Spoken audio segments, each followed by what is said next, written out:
अस्सलाम वालेकुम, मैं हूं रेहान तारिक और आप देख रहे हैं दस्तक। मुल्क की मौजूदा सियासी सूरत हाल एक ऐसे मोड़ पर खड़ी है जहां हुकूमत सुख का सांस लेती नजर आ रही है। जैसा कि माली साल 2025-26 का बजट पार्लियामान में पेश कर दिया गया और सियासी महाज पर बज़ाहिर हुकूमती इत्तेहाद को किसी संजीदा मज़ामत का सामना नहीं करना पड़ा।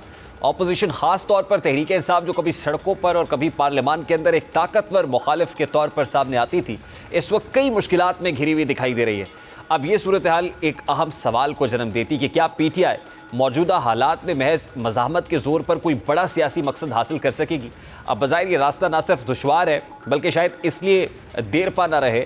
पार्लियामानी सियासत की बात की जाए तो पीटीआई इस वक्त शदीद दबाव का शिकार है। इंतखाबात के बाद बनने वाली पार्लियामान में पार्टी की नुमाइंदगी गो कि किसी हद तक मौजूद है, लेकिन तंजीमी और कायदाना बहरान ने इसकी अफादियत को महदूद कर दिया है। पीटीआई की पार्लियामेंट में मौजूदगी बज़ाहिर अलामती है और इसका किरदार किसी मौसर कानून साजी या हुकूमती पॉलिसीज़ के खिलाफ ठोस मज़ाहमत के तौर पर नहीं उभर सका है। इसी तरह तहरीक इंसाफ का दूसरा बड़ा बहरान अदालती सतह पर नजर आता है। बानी पीटीआई इस वक्त मुख्तलिफ मुकदमात का सामना कर रहे हैं, जबकि 190 मिलियन पाउंड केस में सजा मुअत्तली की दरख्वास्त पर भी उनके लिए अदालत से कोई फौरी रिलीफ हासिल नहीं किया जा सका।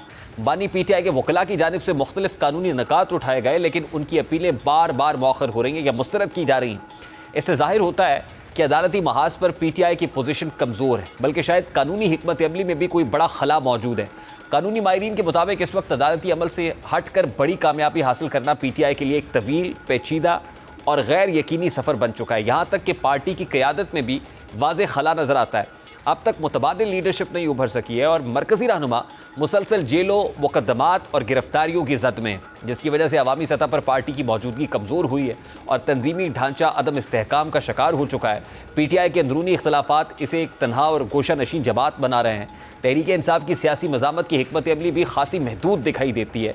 माजी में सड़कों पर एहतजाज, लॉन्ग मार्च और धरने पार्टी की सियासी क़ुव्वत का इजहार समझे जाते थे, लेकिन बज़ाहिर अब तहरीक इंसाफ अवामी मकबूलियत और रियासती इदारों के साथ ताल्लुकात में तवाज़ुन खो चुकी है। हालिया महीनों में कोई बड़ी अवामी तहरीक सामने नहीं आ सकी। अब इन तमाम अवामिल को मद्देनज़र रखते हुए कहा जा सकता है कि तहरीक इंसाफ की मौजूदा हिकमत अमली, जो मज़ाहमत और अदालती बयानिए पर मबनी है, फ़िलहाल मौसर साबित नहीं हो रही है। पार्टी को न सिर्फ कानूनी सतह पर अपनी हिकमत अमली पर नज़र सानी करनी है, बल्कि पार्लियामान के अंदर और बाहर एक नए बयानिए की ज़रूरत है। तंजीमी बहाली, अवामी राब्ते की मुहिम ही पार्टी को दोबारा मुतहर्रिक कर सकती है, वरना महज मज़ाहमत की बुनियाद पर सियासी बाजी पलटना शायद ख्वाब ही रहेगा। इस सारे मामले पर बात करेंगे। इस वक्त सीनियर सहाफ़ी तज्ज़ियाकार हफीज़ुल्लाह न्याज़ी साहब ने हमें ज्वाइन किया। अस्सलाम वालेकुम न्याज़ी साहब, बहुत बहुत शुक्रिया आपके वक्त के लिए। सबसे पहले तो बड़ा सादा सा सवाल है, बड़ी कंफर्टेबल पोजीशन में हुकूमत वफाकी बजट 2025-26 पेश कर चुकी, बैक टू बैक अदालत से भी कोई अच्छा ठंडी हवा का झोंका पाकिस्तान तहरीक इंसाफ को नसीब नहीं हुआ है, तो क्या समझा जाए कि महज मज़ाहमत का नारा बुलंद कर देना, ये कहना कि कोई तहरीक उठेगी या कोई तहरीक शेप अप हो रही है, ये महज एक ख्वाब दिखाई दे रहा है, क्योंकि कोई इफेक्टिव स्ट्रैटेजी फ़िलहाल पीटीआई के पास नज़र नहीं आती है? सर, मेरे ख्याल बजट तो खैर जिन हालात में जब पेश होता है तो जो वावेला होता है, शोर होता है, होगा होता है, वो तो उसी तमतराक से मौजूद था जो पिछले सारे बजट्स में अमूमन अपोजिशन पेश करती रही है हर हुकूमत में। कुछ कई दफ़ा थोड़ा कम हुआ, लेकिन पिछले साल भी इसी तरीके से बड़ा ज़ोर और शोर था जब इससे पिछले साल 2022 में शहबाज शरीफ साहब की हुकूमत थी। तो और हमेशा तहरीक इंसाफ जो है इन मौके पे शोर मचाना चाहिए, क्योंकि अपोजिशन थोड़ा सा अपनी एक प्रेजेंस, अपनी एक मौजूदगी का एहसास दिलवाते रहते हैं और यही उनका काम है कि उनको पता हो कि जी एक अपोजिशन बैठी है, पार्लिमानी निज़ाम का यही हुस्न है। एहतजाज रहे आज तक माजी में, माजी बईद को ना फरोलें, वैसे माजी करीब पिछले 3 साल के देख लें, तो इन 3 साल के एहतजाजों में इमरान खान साहब का एक एहतजाज भी, ना कोई धरना, ना कोई रैली, ना कोई इस तरह का एहतजाज जो है वो कोई इम्पेक्ट डाल सका या प्रेशर डाल सका है, बल्कि अमूमी तौर पे कहा जाता है कि उनके एहतजाज हमेशा नाकाम ही रहे, बल्कि तकलीफ देह हद तक नाकाम रहे हैं। तो वो तो प्रेशर पर नहीं, अब कोई नया टैक्टिक्स निकालेंगे, कोई नई स्कीम सामने लाएंगे तो पता चलेगा, क्योंकि अब लोगों को निकालने के लिए इमरान खान साहब कौन सा नया हथकंडा या नई एक देखिए अब उन्होंने कह दिया ना कि पैटर्न इन चीफ मैं हूं, हर फैसला मैं करूंगा, तहरीक का ऐलान भी मैं करूंगा। शायद वो जो रिजेंटमेंट लोगों में है उनको ये बताने की कोशिश कर रहे हैं कि देखिए फैसलों का इख्तियार मेरे पास है, मैं फैसला कर रहा हूं, कि शायद लोगों का कॉन्फिडेंस बहाल हो सके कि बानी पीटीआई के फैसले पे और उनकी कॉल पे हमने निकलना है। रियाज साहब, कौन सा एहतजाज अगर आपके पास कोई है साइटेशन मुझे बता दें जो इमरान खान साहब ने कॉल नहीं किया। फिर मई के अंदर जब उन्होंने 22 मई को पेशावर में बैठ के 2022 की मैं बात कर रहा हूँ, एक प्रेस कॉन्फ्रेंस की थी, तो क्या कहा था कि अब 25 को पेशावर निकलना है, हुकूमत उनकी थी, सारे वसाइल उनके पास थे और उनकी वलवला अंगेज की आदत नकद उनको मुयसर थी, यानी कि वो बनफ्स नफीस उसकी क़यादत फरमा रहे थे 25 मई 2022 के एहतजाज की या लॉन्ग मार्च की। तो जब इस्लामाबाद 26 मई को सुबह पहुंचे तो जाहिर है कि इमरान खान साहब को पता था कि सामने वो 30 लाख बंदों को कहा था मैं 30 लाख बंदे लाऊंगा सड़कों पर, तो वहाँ तो 3000 बंदा सामने मौजूद नहीं था। जब कासिम सूरी साहब को कहना पड़ा कि खान साहब मजहबी टच दें, यानी वो कुछ तो दें, और वो इतने उनकी बॉडी लैंग्वेज में जो उसकी जो पजमुर्दगी और जो शिकस्त की जो थी वो बड़ी अजान थी, और होना भी चाहिए था कि कोई भी होता, मैं भी होता, कोई भी होता तो उसको बड़ी मायूसी होती कि आप इतने 40 जलसे करें और गली गली करिए करिए, बड़े बड़े शहर छोटे शहर सब जगह जाएं और उनकी लाइव कवरेज हो रही हो सारे जलसों की, और बेपनाह अखराजात के बाद, और जब इस्लामाबाद के लिए निकले और हुकूमत भी आपकी वहाँ मौजूद हो। पंजाब में तो कह दिया कि लोगों को नहीं निकलने दिया गया, चलो एक तरफ रखें, लेकिन क्या पंजाब केपी से 2 लाख बंदा या 1 लाख बंदा निकालना को मुश्किल था, नहीं निकाल सके। फिर 26 नवंबर को तो पंजाब में भी हुकूमत उनकी थी। आज सिचुएशन बड़ी मुख्तलिफ है, 2 साल से बानी पीटीआई अंदर है, जो लीडरशिप इस वक्त मौजूद है उसके अंदर जितना पोटेंशियल और जितनी कैपेसिटी है वो सब दुनिया के सामने है। तो ये इदराक बानी पीटीआई को खुद नहीं है कि अब कौन सी मुल्कगीर तहरीक, फिर कौन सा एहतजाज जो कारगर साबित होगा। मेरे ख्याल हम एक ही बात कर रहे हैं, मेरे तो अपनी यही अप्रीहेंशन है कि नहीं कामयाब हो सकता, और उसकी वजह मैंने इसलिए साइटेशन दी है कि हजूर आपने हर तरीका आजमाया। आपने वो एहतजाज भी कर लिया जिसकी आप क़यादत कर रहे थे, आपने वो एहतजाज भी कर लिया जब आप अंदर थे और जेल की हमदर्दी का वोट भी हो सकता था, और पूरा फिर 8 फरवरी जिसके बाद एक नया उसके जान पड़ी तहरीक इंसाफ में 2024 इलेक्शन में, और आप 8 फरवरी के इलेक्शन के बाद जब आप सामने आप एहतजाज की कॉल की तो सदाब असरा आपने जेल भरो मुहिम के लिए कहा, खुद ही उससे बाहर थे, तो 2.5 लाख बंदे का कहा, 250 बंदा पूरा नहीं कर सके। आपने अभी पिछले दिनों 4-5-6 महीने पहले कहा जी कि हम रेमिटेंसेस रोकेंगे, तरसील ज़र रोकेंगे, वो तरसील ज़र का आप देख लें कि बढ़ गई है 5-10%, 15%। बोले पाकिस्तान अपनी ज़िंदगी बेहतरीन तरसील ज़र जो है वो इंजॉय करे। तो इमरान खान साहब के, मैं बिल्कुल आप ही की बात करूँ, सोचने का मकाम है कि अब एहतजाज क्यों कामयाब होगा। बिल आखिर आपने अपनी बेगम बुशरा बीबी से लीड करवाया, मेरा ख्याल था ये नया फैक्टर है, इसका थोड़ा बहुत फ़र्क पड़ना चाहिए। उनका ये सिर्फ फैक्टर पड़ा है कि उनको इस्लामाबाद डी चौक तक आने की इजाज़त दे दी गई, रास्ते में उनको नहीं रोका गया। हालांकि उनको रास्ते बहुत जगह कहा गया कि आप रुक जाए निगोशिएशन करके, नहीं रुके। तो सर फिर ऑप्शन क्या है sir? What options PTI and बानी PTI is left with? देखो मेरे नज़दीक तो मैं तो बड़ी सिंपल थ्योरी पे यकीन करता हूँ कि बानी पीटीआई को इस तरीके से जो है ये अपनी डेस्परेशन जो है बाहर आने के लिए नहीं सोचनी चाहिए। ये एहतजाज क्यों हो रहे हैं, या इमरान खान साहब के बारे में क्यों कहा जाता है कि वहाँ पे बैक चैनल जो है बातचीत चल रही है? इसलिए कि हर एक के अंदर एक ही है रहनुमा असूल, इमरान खान साहब को रहा करवाया जाए। अगर मैं फर्ज मवाल चश्मे तस्वुर में सोचे कि इमरान खान साहब जेल में आते हैं और कहते हैं जी बिल्कुल आप तरीके साहब को ऑर्गेनाइज करें, कोई हम अपने आप को एहतजाज में जान नहीं बनाएंगे, मैं नहीं अंदर से बातचीत करूँगा, ना मैं निकलूँगा, या उनकी जो पब्लिक सपोर्ट है वो कम नहीं होगी, वो बढ़ती जाएगी। हो सकता है 5-10 साल वो वैसे कभी इस तरह के टकराव में भी शायद रहना पड़ जाए, अल्लाह ना करे ऐसा हो, लेकिन हो सकता है रहना पड़ जाए। तो मैं आपको यकीन दिलाता हूँ कि बाहर जो होती है लोगों की जो हमदर्दी जो दिलचस्पी अपने लीडर से ख़त्म नहीं हो जाती इन बातों से। नवाज शरीफ साहब मैं मिसाल देता हूँ कि 2001 में एक इंतहाई तस्दीक आमेज वायदा करके गए थे, लेकिन 24 नवंबर 2007 को वापस आए तो जनवरी 2022 तक तो कम से कम एस्टेब्लिश है, क्योंकि हर ज़िमनी इलेक्शन उन्होंने हर ज़िमनी इलेक्शन जो है, जिसके बावजूद है कि 2018 के RTS इलेक्शन हो गए, हर ज़िमनी इलेक्शन उन्होंने ऐसा टिका के जीता कि उन्होंने बिल्कुल जो है एक बहुत ही अच्छे तरीके से, बल्कि ज़्यादा वोट से जीता। तो नंबर 1 भी नवाज शरीफ थे, नंबर 2 भी, नंबर 3 भी, 14 साल। तो ये और कई मिसालें हैं। मैं समझता हूँ कि या फिर इमरान खान साहब को अगर मुखासमत नहीं करनी, मुफाहमत करनी है, तो फिर उसके तरीक़ेकार ये नहीं है, फिर दबाव ना रखें। उनका ख्याल ये होता है कि मैं जो दबाव देता हूँ ना, इससे शायद एस्टेब्लिशमेंट में से बात करती है। भाई एस्टेब्लिशमेंट ने अब तो इमरान खान साहब के लिए एक बहुत सबक है, वो ये कि जब ये हालात वाक़तन सियासी तौर पर एस्टेब्लिशमेंट के ख़िलाफ़ थे, मुस्लिम लीग तो बरमला इसका इज़हार करती है कि हमने ये जो है जो अपने ये रास्ता चुना है, इसमें हमने सियासी कीमत अदा की है। यानी कि उनको इदराक है कि उनकी सियासत जो है उसको बहुत ज़ोफ़ पहुँचा, नुकसान पहुँचा है। तो जब आप मुस्लिम लीग की सियासत, बाकी सियासत मार्शलाइज हो गई है, पॉपुलर पॉलिटिक्स इमरान अखिलतों से मालिक है, एस्टेब्लिशमेंट जो थी उसके पास स्पेस नहीं थी। अब तो 22 अप्रैल और खसूसन 6 मई के बाद और या 7 मई के बाद हमने एक नया पाकिस्तान देख रहे हैं। उसके अंदर एक पाकिस्तान की दुनिया के अंदर एक मकाम है, वकार है। यानी आप ये कह रहे हैं सर कि ग्राउंड रियलिटीज अब तब्दील हो गई हैं। आप ये कह रहे हैं बहुत तब्दील हो गई है, तब नहीं हुआ और अब आपके हक में नहीं है इमरान खान साहब, इसलिए आप दबाव ना दें। आप एक ही तरीका, अगर हम मुफाहमत करनी है तो फिर नवाज शरीफ साहब की तरह जो शराइत आप जो है समझते हैं कि उनके जहन में होनी चाहिए, वो खुद लिख के दे के उनको साइन कर दे।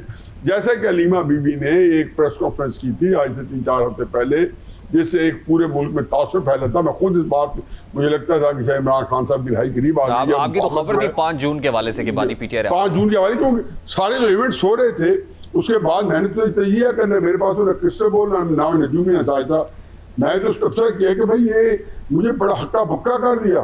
और वो भी ऐसे कि जो हलीमा वगैरह जो है वो कम से कम बात जो भी करेंगे ऑनेस्टली करेंगे, यानी उनको जो तासर आप देंगे ना, उन लोगों की सियासतदान तो नहीं है कि हेर फेर करके बात करें। उन्होंने कहा जी आप बताएं कौन सी आपने शराइत हमसे मनवानी है। फिर जो लफ्ज़ हम आपको गारंटी देते हैं कि हम उसको मेनूआन पूरा करेंगे।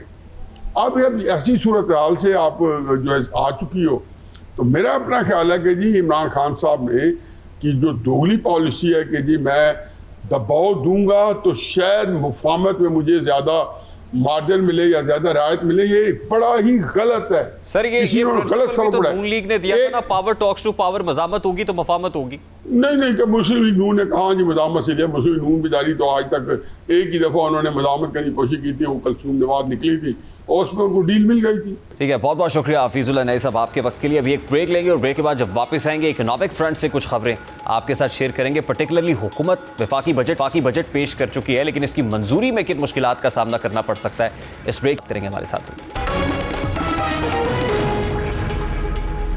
Welcome back. इस वक्त मारूफ सनतकार चेयरमैन आरिफ हबीब ग्रुप, आरिफ हबीब साहब खुद हमारे साथ मौजूद है। अस्सलाम वालेकुम आरिफ हबीब साहब, बहुत बहुत शुक्रिया आपके वक्त के लिए।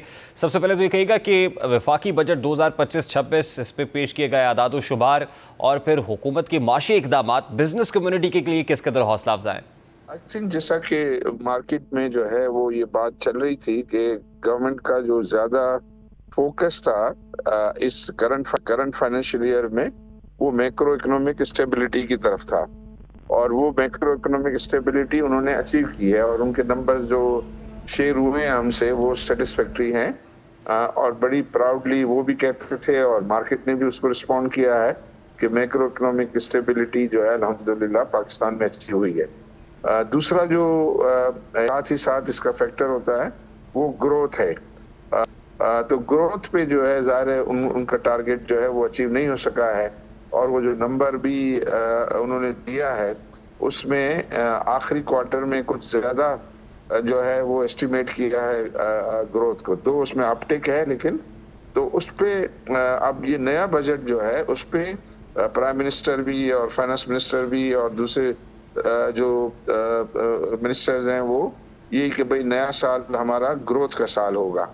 तो अब ग्रोथ का साल होगा तो उसमें हम सुनते हैं कि ये जो 2.68 का उन्होंने ये कहा है कि हम अचीव करेंगे, उसके अगेंस्ट वो 4.2% की अगले साल की ग्रोथ को जो है वो बजट करेंगे। तो उसमें सारे से बजट करने से तो वो हासिल नहीं होगा, उसके अंदर बजट के अंदर ऐसे इकदाम करने पड़ेंगे कि जिसकी वजह से जो है वो ग्रोथ अचीव हो, क्योंकि आम आदमी ये कहता है कि भाई आपको स्टेबिलिटी, मैक्रो इकोनॉमिक स्टेबिलिटी अगर आई है या फाइनेंशियल स्टेबिलिटी आई है, सो व्हाट, उसमें हमें क्या फायदा हुआ। तो वो कहते हैं कि भाई हमें फायदा तो जब हो कि हमारे लिए रोजगार बढ़े, हमारे लिए अपनी वेजेस बढ़े, तब हमारे लिए जो, क्योंकि जो महंगाई हो गई है वो तो हो गई है, अब मजीद हम कहते हैं इन्फ्लेशन कम हो गया, तो इन्फ्लेशन कम होने का मकसद ये कि मजीद महंगाई की रफ्तार रुक गई है, लेकिन जो महंगाई हो चुकी है वो तो हो चुकी है। तो उम्मीद की जाती है कि आज के बजट में इस तरफ जो है वो ज्यादा इकदामात होंगे, जिसमें यह है कि इंटरेस्ट रेट में कमी है, तो इंटरेस्ट रेट में 22 से 11 आया है, लेकिन अभी भी ज्यादा है, उसको सिंगल डिजिट में आना चाहिए। इसी तरह एनर्जी प्राइस की भी जो है वो कमी की जरूरत है। एक अनाउंसमेंट हुई है, उसकी पूरी तरह इम्प्लीमेंटेशन नहीं हुई, लेकिन एक और अनाउंसमेंट प्रॉमिस है जुलाई में, तो और कमी आएगी, तो फिर जरा इंडस्ट्रियल एक्टिविटी बढ़ेगी। तीसरा है हाई टैक्स रेट्स, वो इसमें सुपर टैक्स पर्टिकुलरली जो है और सैलरीड क्लास पे जो है वो टैक्स रेट हाई होना, ज्यादा होना, उसमें कमी की उम्मीद की जाती है। सुपर टैक्स में के खात्मे की उम्मीद की जाती है, या उसके अंदर कम से कम फेजेस में जो है वो कमी की उम्मीद की जा सकती है। तो ये बजट आपको बताएगा कि गवर्नमेंट जो है वो ग्रोथ में कितनी नहीं, लेकिन serious है। आरिफ हबीब साहब, ये जो 4.2% का ग्रोथ टारगेट है, ये बहुत ओवर एम्बिशियस नहीं लगता आपको? नहीं, आई थिंक ओवर एम्बिशियस तो नहीं है, बस उसके अंदर उसको पॉलिसी सपोर्ट की जरूरत है। पॉलिसी सपोर्ट बजट में अगर आएंगे तो आई बिलीव के, जैसे अब ये कंस्ट्रक्शन पैकेज की बात हो रही है, ये एग्रीकल्चर, कंस्ट्रक्शन, आईटी, ये ऐसे एरियाज है मेरी नजर में कि जहां सही पॉलिसी सपोर्ट के जरिए जो है वो बेटर ग्रोथ अचीव की जा सकती है।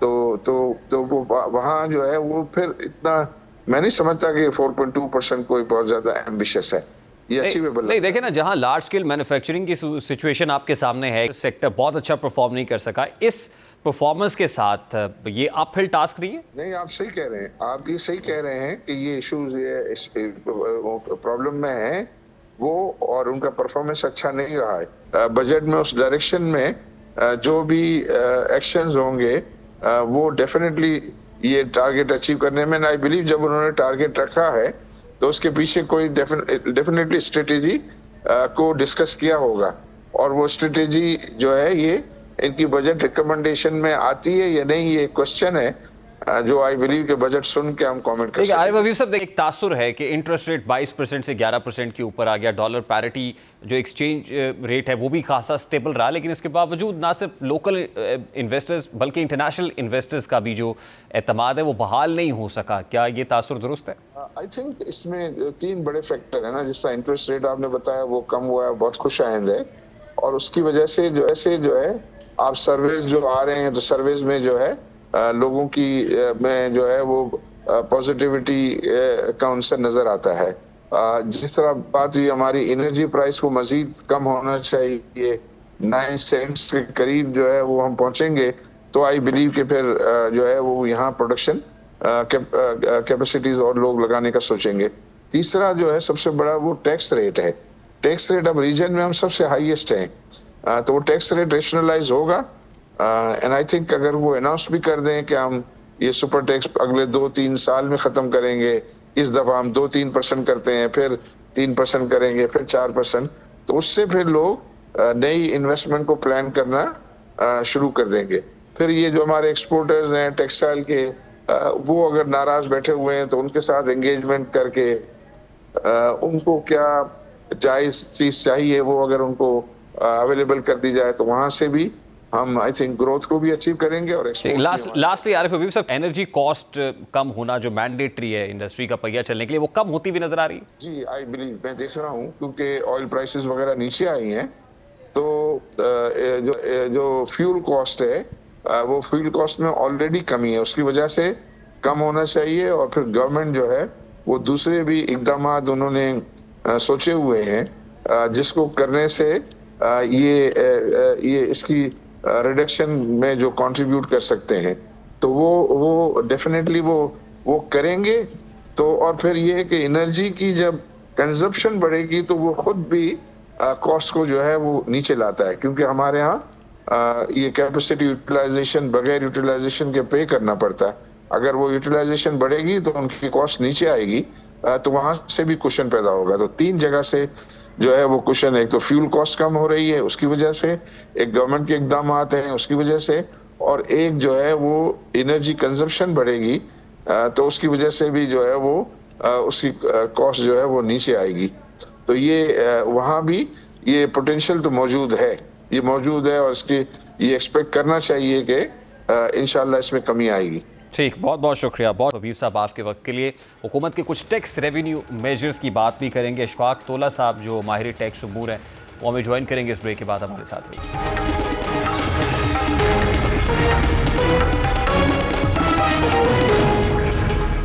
इस वक्त मारूफ माहिर इक़्तिसादी अमूर और टैक्स एक्सपर्ट अशफाक तौला साहब ने हमें ज्वाइन किया। अस्सलाम वालेकुम अशफाक तौला साहब, बहुत बहुत शुक्रिया आपके वक्त के लिए। सबसे पहले तो your quick comment on the budget, वफाकी बजट ज़ाहिर अब तो आपने देख लिया, फिर इक़्तिसादी सर्वे रिपोर्ट आई, finance bill, how do you see that overall, आपका इसके ऊपर क्या कमेंट है? देखिए, अभी तो आपको पता है चीजें जारी हैं, और अभी तो डॉक्यूमेंट को पढ़ना और समझना मेरा ख्याल है वो टाइम लेगा। तो इस वक्त तो हम कुछ नहीं कह सकते।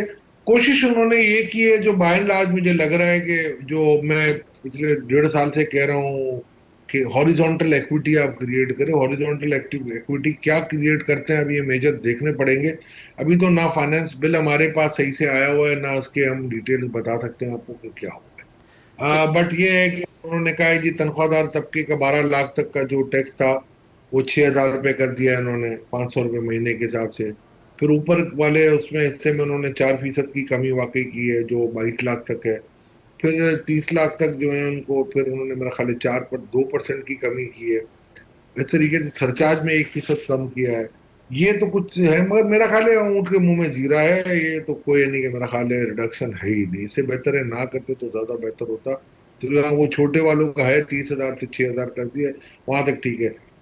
जो withholding tax buying and selling में उन्होंने रखा है वो 4% और उसको 3% को आधा कर दिया है, तो चलो ठीक है। वहां पर कोई थोड़ा सा प्रॉपर्टी में बाइंग एंड सेलिंग में कुछ आसानी हो जाएगी। बट मेरा ख्याल है वो इतना बड़ा इंसेंटिव नहीं था। इंसेंटिव ये है कि आप रेट एक करें, और आपका रेट कम से कम 1%, आधा 1% होना चाहिए, वैल्यूएशन ऊपर होनी चाहिए आपकी। कॉर्पोरेट ट्रेड में उन्होंने कहा है कि जी 50 करोड़ से ऊपर की जो कंपनियां उनको 0.5% हम रिलीफ देंगे।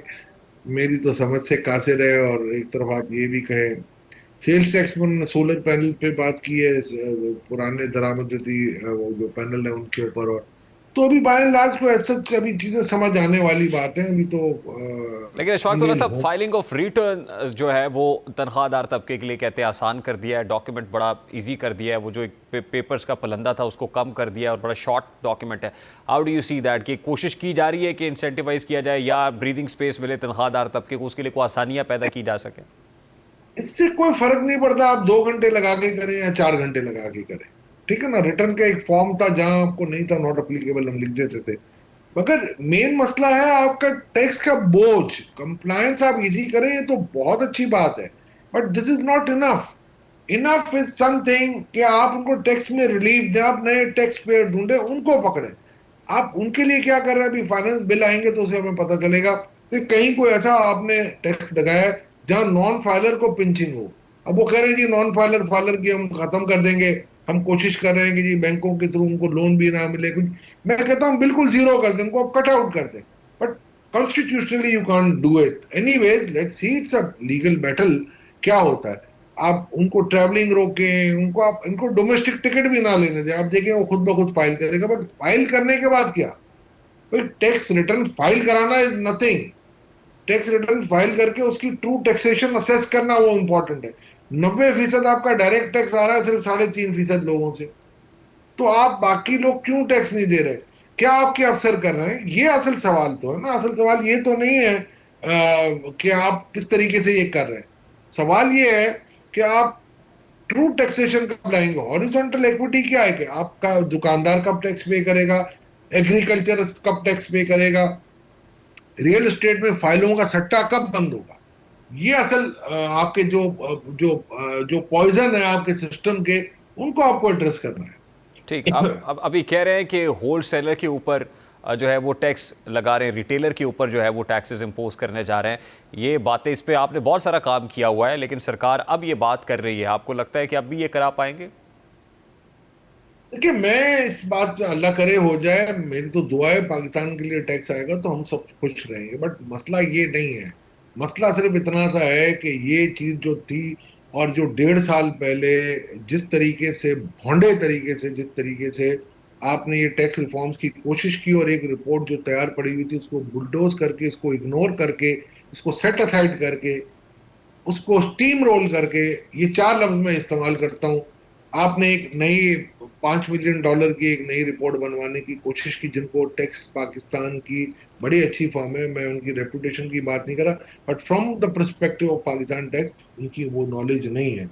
आपने एक एहसान लिया बिल गेट मलिंडा फाउंडेशन का, उनसे $5 मिलियन भी लिए और कोई फायदा नहीं हुआ। तो मैं सिर्फ इस बात का ये कह रहा हूं कि जी, होम ग्रोन पॉलिसीज जब तक नहीं बनाएंगे, ये उस वक्त मेरे साथ तो बैठ के रिटेलर होलसेलर एग्री कर चुके थे कि भाई हम देने के लिए तैयार हैं, आप हमें तंग नहीं करेंगे। तो एफबीआर के उस वक्त ये करता था, ये इन्वेस्टिगेशन क्यों नहीं करवाते? ये इन्वेस्टिगेशन करवा लें कि चलो ठीक है, वे फॉरवर्ड तो ये आ जाएगा। किसने रोकी ये स्कीम? और उसकी वजह से जो लॉस हुआ है, क्या उनको ऐसा तो नहीं था कि उनको लॉस का कंपनसेशन या उनको कोई सजा दिया जाने से बेहतर था कि उनको आप मेडल पहना देते? ये तो नहीं हुआ कहीं। ये मैं कहता हूं इन्वेस्टिगेट कर लिया। तो सवाल ये नहीं है आपका और मेरा, सवाल ये होना चाहिए कि ट्रू अकाउंटेबिलिटी क्या है। आप मुझे बताएं, पूरे पिछले साल आपने कहा कि जी 12,930 अरब हम टारगेट रखते हैं, और आज आप बजट के एस्टीमेट में लिख रहे हैं 11,900। ये 2 महीने पहले मैं कह चुका हूं कि 11,900 से ऊपर नहीं होगा। हमारा एस्टीमेट था 11,800। We were expecting to 100 billion from super tax. हम 12,000 बिलियन कह रहे थे, अभी 11,900 बिलियन उन्होंने खुद एडमिट किया, जो हमने अपने बजट डॉक्यूमेंट में, जो आज से 2 हफ्ते पहले हमने रिलीज किया, तो उसमें हमने ये दिया हुआ, आप देख लीजिए, आपके पास पड़ा होगा ये डॉक्यूमेंट। ठीक, अच्छा, लास्टली इशफाक तौला साहब, 18,000 अरब से जायद का जो टैक्स रेवेन्यू टारगेट एफबीआर के लिए सेट किया गया है, आपको लगता है ओवर एम्बिशियस है या अचीवेबल है? नहीं, ये 18,000 एफबीआर का नहीं है, 14,131 बिलियन एफबीआर का है, और बाकी जो है नॉन टैक्स रेवेन्यूज है। ठीक, तो ये एक्चुअली 18,000 नहीं है, 14,131 है, but again it is an ambitious target. अगर फर्ज करें 7.5% आप कह रहे हैं और 4.2% आप कह रहे हैं जीडीपी ग्रोथ होगी, तो इन ऑल आप कह रहे हैं 11.7% का आपका एक यानी कि ऑटो एडजस्टमेंट आएगी। तो अगर मैं मल्टीप्लाई कर दूं 11,900 को 1.1117 से, तो ये रिजल्ट करेगा 12,100 के करीब। तो फिर आप 13,100 के करीब। तो अब अगर 14,131 ले रहे हैं, तो आप गुड 950 बिलियन का आप कह रहे हैं कि जी आप रिकवर करेंगे through tax measures. Last time भी आपने यही कैलकुलेशन की थी, बट यू फेल्ड। आप जो ताजिद दोस्त स्कीम लाए, you failed. Where is the accountability? Who is accountable? हमने ये कहा कि जी एक लॉट ऑफ करप्ट ऑफिसर जो था उनको हमने निकाल दिया, आपने निकाल दिया, चलो very good. What is the result now? What ईमानदार people has done now to your system? How much they have collected? अगर वो कलेक्ट कर लेते, आज मैं आपको आपकी न्यूज के कह रहा हूँ कि एडवांसेस बढ़े हुए हैं, बहुत सारे एडवांस। ये मैं अभी इस साल नहीं लिए, पहले भी लिए, बट क्वांटम बढ़ रहा है। हमने मैंने भी काम किया इस टैक्स पे, बहुत सारे हमारे दोस्तों ने भी काम, बहुत नई नई टर्म्स अब सुन रहे हैं। हम बड़ी नई टर्म्स सुन रहे हैं कि जी अब तो यहाँ सेल्स टैक्स के एडवांसेस तक बात पहुंच गई है। और ये क्या करेंगे अफसर बेचारे जो रह गए हैं, जो 3%, 3.5% लोग जो 90% टैक्स दे रहे हैं, उन्हीं से वो वसूल किए जा रहे हैं। और बाकी जो है आपके 96.5% मौजे कर रहे हैं। उनको कोई ट्रू टैक्सेबिलिटी नहीं हो रही है, उनकी कोई अकाउंटेबिलिटी नहीं है, तो उनकी तो मौजें लगी हुई हैं। ठीक है, बहुत बहुत शुक्रिया इशफाक तौला साहब आपके वक्त के लिए। भी एक ब्रेक लेंगे और ब्रेक के बाद जब वापस आएंगे तो पाकिस्तान की मोबाइल मार्केट में जाली स्मार्टफोन्स का इंकशाफ हुआ है कि उनकी फरोख्त धड़ल्ले से जारी है। इस कुछ बात करेंगे इस ब्रेक के बाद हमारे।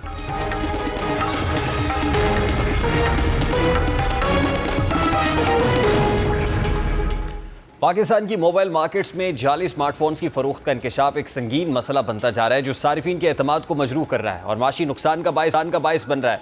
मीडिया रिपोर्ट्स के मुताबिक Karachi mobile and electronic dealers association के सदर ने इस हवाले से शहरियों की शिकायत में इजाफे का जिक्र किया, जिससे जाहिर होता है कि ये मसला तेज़ी से फैल रहा है। ये सूरत हाल न सिर्फ सारिफीन के लिए परेशानी का बायस है, बल्कि मुल्क की मईशत पर भी मनफी असरात मुरतब कर रही है, क्योंकि इससे टैक्स की चोरी और गैर कानूनी कारोबार को फ़रोग़ मिलता है। अब जाली फ़ोन्स की फ़रोख्त के मुख्तलिफ तरीके हैं, जिनमें पुराने रिकंडीशन्ड और पैच फ़ोन्स को नया बनाकर पेश करना शामिल है। रिकंडीशन फ़ोन्स को मुरम्मत करके दोबारा फ़रोख्त के लिए पेश किया जाता है, लेकिन इन्हें अक्सर असली हालत में बहाल नहीं किया जाता और इनमें नकाइश बाकी रह जाते हैं। पैच्ड फ़ोन्स जो PTA से मंजूर शुदा नहीं होते, जिनमें मुख्तलिफ EMI नंबर्स इस्तेमाल करके एक नया फ़ोन बनाया जाता है, ये फ़ोन बज़ाहिर बिल्कुल नए लगते हैं और इन्हें सस्ते दामों में फ़रोख्त किया जाता है, जिसकी वजह से सारिफीन आसानी से इनका शिकार हो जाते हैं। इन फ़ोन्स में इस्तेमाल होने वाले पुर्ज़े भी अक्सर गैर मयारी होते हैं, जिसकी वजह से ये जल्द ख़राब हो जाते हैं और सारिफीन को माली नुकसान उठाना पड़ता है।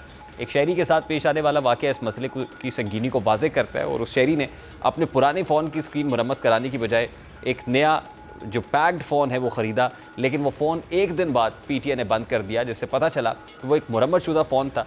इस वाक़े से ज़ाहिर होता है कि सारिफीन को इस किस्म के फ़्रॉड से बचने के लिए कितनी एहतियात बरतनी चाहिए। अब इस किस्म के फ़्रॉड से बचने के लिए माहिरीन ने कुछ तजावीज़ दी हैं, जिन पर अमल करके सारिफीन अपने आप को महफूज रखते हैं। सबसे पहले हमेशा फ़ोन की ऑफिशियल वारंटी चेक की जानी चाहिए, जो ज़्यादातर ब्रांड्स 1 साल की देते हैं। सारिफीन को चाहिए कि वारंटी कार्ड को गौर से पढ़ें और इस बात को यकीनी बनाएं कि इस पर दुकानदार की जो दुकान की मोहर है और तारीख है वो दर्ज है। दूसरी बात यह है कि जो IMEI नंबर्स होते हैं उन पर PTA से फौरी चेक किया जाए कि आया ये फ़ोन रजिस्टर्ड है या नहीं। PTA की वेबसाइट पर भी ये सहूलत दस्तयाब है, जहां आप IMEI नंबर दर्ज करके फ़ोन के रजिस्ट्रेशन की तस्दीक कर सकते हैं। और तीसरा, ऐसे मॉडल्स ना ख़रीदे जाएँ जो मार्केट में बंद हो चुके हैं, मतरूक हो चुके हैं या जो कंपनी की वेबसाइट पर मौजूद नहीं है। चौथा, दुकानदार से रसीद ज़रूर ली जाए और वाज़ेह तौर पर तहरीर उसके ऊपर हो कि फ़ोन नया, रजिस्टर्ड और ब्रांडेड है। रसीद पर फ़ोन का मॉडल नंबर, IMEI नंबर और दुकानदार का नाम और पता वाज़ेह तौर पर दर्ज होना चाहिए। हुकूमत को इस मसले पर तवज्जो देनी चाहिए, क्योंकि जाली फ़ोन्स की फ़रोख्त को रोकने के लिए सख्त इक़दामात की ज़रूरत है। इसके अलावा सारिफीन को भी इस बारे में आगाही फराम करने की ज़रूरत है कि वो किस तरह जाली फ़ोन्स की शनाख्त कर सकते हैं और उनसे बच सकते हैं। अगर तमाम स्टेक होल्डर्स मिलकर काम करें तो इस मसले पर काबू पाया जा सकता है और सारिफीन के हुकूक का तहफ़्फ़ुज़ किया जा सकता है। प्रोग्राम का वक्त अपने इख्तिताम को पहुँचा। आपसे मुलाकात, अपना रखिए ख्याल। अल्लाह हाफ़िज़।